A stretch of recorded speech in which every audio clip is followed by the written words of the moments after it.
أعوذ بالله من الشيطان الرجيم. بسم الله الرحمن الرحيم. الحمد لله رب العالمين. اللهم صل وسلم على رسولك سيدنا محمد وعلى آل سيدنا മുസ്തഫ മൗലാന മുഹമ്മദ്. ബഹുമാന്യ അധ്യക്ഷൻ അബ്ദുൽ ഹമീദ് ഫൈളി അവരുകളെ, കേരളീയ മുസ്ലിം സമൂഹത്തിന്റെ ആത്മീയ ചൈതന്യത്തിന്റെ ഉജ്ജ്വല പ്രതീകമായ പാണക്കാട് സയ്യിദ് സ്വാദിഖ് അലി ശിഹാബ് തങ്ങൾ മഹാനവറുകളെ, സ്റ്റേജിൽ ഉള്ള മഹാന്മാരായ സാദാത്തുക്കളെ, നേതാക്കന്മാരെ, ആലിമീങ്ങളെ, ഞാനിവിടെ വളരെ അനിവാര്യമായി എൻ്റെ സഹപ്രവർത്തകന്മാർ നിർബന്ധിച്ചതുകൊണ്ട് വന്നതാണ്. നമ്മുടെ ഈ തെരഞ്ഞെടുപ്പ് അത് സത്യത്തിൽ തെരഞ്ഞെടുപ്പ് കഴിഞ്ഞപ്പോൾ നമുക്ക് മനസ്സിലായി അതൊരു സുനാമി ആയിരുന്നു. ഒരുപാട് വ്യക്തികളും പ്രസ്ഥാനങ്ങളും അതിൽ ഒഴുകിപ്പോയിട്ടുണ്ട്. ചില ചണ്ടി പണ്ടാരങ്ങളും. അതിൽ നിന്ന് കാന്തപുരമുണ്ട്, നാസർ മദനിയുണ്ട്, രണ്ടാം സമസ്തയും ഒഴുകിപ്പോയി, മൂന്നാം മുന്നണിയും ഒഴുകിപ്പോയി. അത് രണ്ടും ഈ രാജ്യത്ത് ആവശ്യമില്ല എന്നാണ് ജനങ്ങളുടെ സന്ദേശം. രണ്ടും ഒരു ഇടങ്ങേറാണ്, അനാവശ്യമായി ഉണ്ടാക്കിയ പ്രസ്ഥാനമാണ്,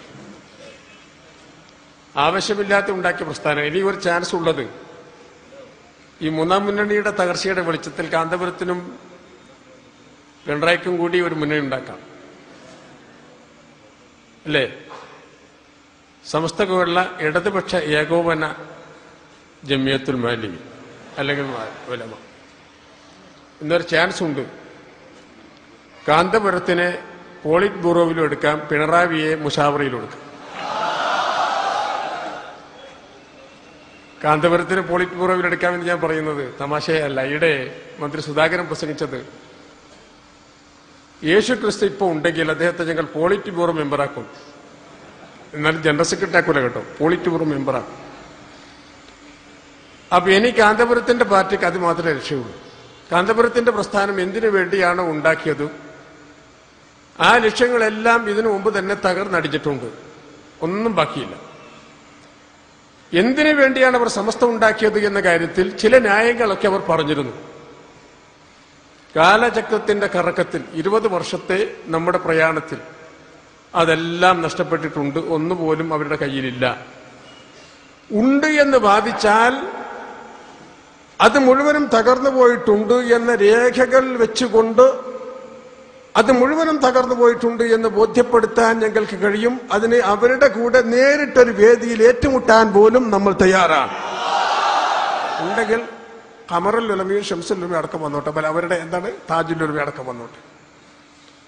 എല്ലാ രേഖകളും നമ്മുടെ കയ്യിലുണ്ട്. എന്തിനു വേണ്ടിയാണ് അവർ സമസ്ത ഉണ്ടാക്കിയത് അന്ന് പറഞ്ഞ മുഴുവൻ കാര്യങ്ങളും തകർന്നു പോയിട്ടുണ്ട്.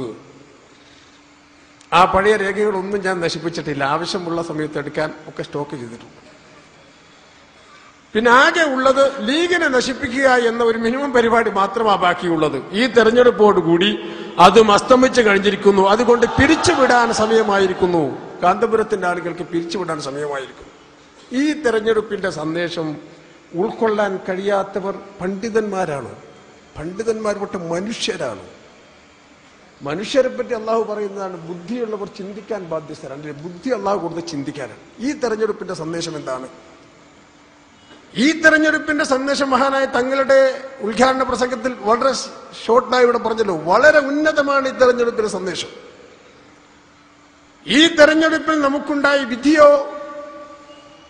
വിധി ഓരോ ഭാരതീയനും ഇന്ത്യയുടെ ഭാവിയിൽ അഭിമാനം കൊള്ളാൻ മാത്രം ഉതകുന്നതാണ് റിസൾട്ട്. എന്താണ് ഇന്ത്യയുടെ ഭാവി? സ്വതന്ത്ര ഭാരതം ഉണ്ടായ ദിവസം തന്നെ രാജ്യം രണ്ടായി പിളർന്നുവല്ലോ. പാകിസ്ഥാൻ, പിന്നെ ഇന്ത്യ. മുസ്ലിമീങ്ങൾക്ക് പാകിസ്ഥാൻ കൊടുത്തു, ഹിന്ദുക്കൾക്ക് ഇന്ത്യയും. അങ്ങനെ തന്നെയാണ് ഭാഗിച്ചത്. പാകിസ്ഥാനിലേക്ക് പോകുന്ന മുസ്ലിമീങ്ങൾക്ക് ഇവിടുന്ന് അങ്ങോട്ട് പോകാം, അവിടെയുള്ള ഹിന്ദുക്കൾക്ക് ഇങ്ങോട്ടും വരാം എന്ന് അന്നൊരു തീരുമാനമുണ്ടായി, ധാരണയുണ്ടായി. ജിന്നാ സാഹിബ് അടക്കം ഇവിടുന്ന് അങ്ങോട്ട് പോയ കൂട്ടത്തിലാണ്.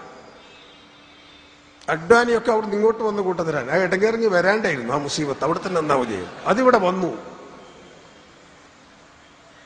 ആ ഇന്ത്യയിൽ പാകിസ്ഥാനിൽ മുസ്ലിം രാഷ്ട്രമായി പ്രഖ്യാപിച്ചു. ഇന്ത്യയെ ഹിന്ദു രാഷ്ട്രമായി പ്രഖ്യാപിക്കണമെന്ന് അന്ന് തന്നെ വർഗീയവാദികൾ വാദിച്ചു.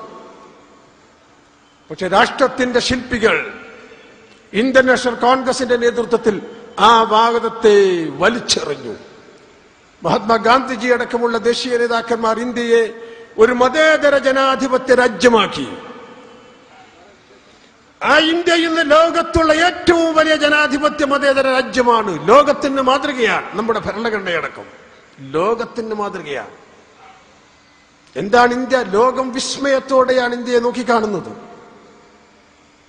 എല്ലാ ജാതിയും മതങ്ങളും സംസ്കാരങ്ങളും ഒന്നിച്ചു കൊണ്ടുപോകുന്ന അതിമനോഹരമായ